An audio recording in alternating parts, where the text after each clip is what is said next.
Bienvenue sur la chaîne Famille avec Jésus. Parlons du service. Marc chapitre 10 verset 45. Car le Fils de l'homme est venu, non pour être servi, mais pour servir et donner sa vie comme la rançon de plusieurs. Jésus est l'exemple du service. Il est venu pour servir toute la famille sur terre, bien que la famille soit une petite cellule. Mais à la maison, il y a de multiples tâches. Les deux sont saturés d'activités. Elle s'attend à ce qu'ils participent aux activités quotidiennes.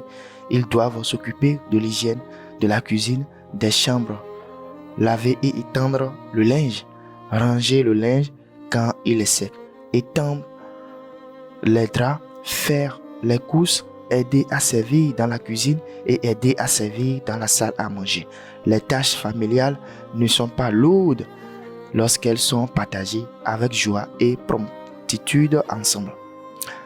Le devoir du père envers ses enfants ne peut être délégué à la femme. Si elle fait son devoir, elle a déjà un fardeau assez lourd à porter. Ce n'est qu'en travaillant ensemble que père et mère peuvent accomplir l'œuvre que Dieu a confiée entre leurs mains. Le père et la mère ont tous deux des obligations. Les parents doivent faire preuve d'amour et de respect les uns envers les autres s'ils veulent voir ces qualités se développer chez leurs enfants. Les tâches domestiques sont sacrées et importantes. Cependant, ils souffrent souvent d'une monotonie fatigante.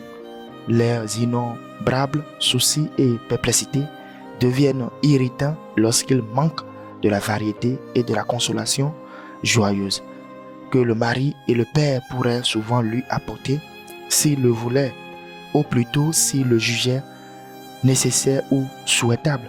La vie de la mère, tout en accomplissant les tâches les plus humbles de la maison, est une vie d'abnégation incessante, et elle est encore pire si le mari n'apprécie pas les difficultés de sa situation ou ne lui apporte pas son soutien.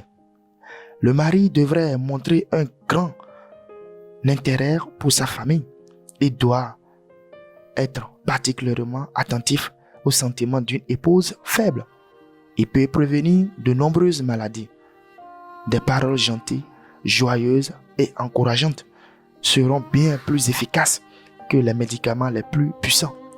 Ils insuffleront du courage dans le cœur de l'épouse abattue et découragée, et la joie insufflée à la famille par des actes et des paroles de gentillesse récompensera au centuple l'effort fourni.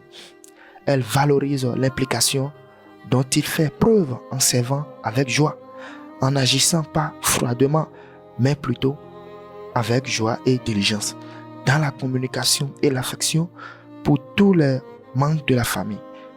Prions, Dieu saint, accorde-nous la clarté de pensée pour participer aux activités quotidiennes et aux soins familiaux.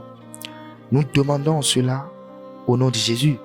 Nous vous invitons à vous abonner à la chaîne Famille avec Jésus. Amen.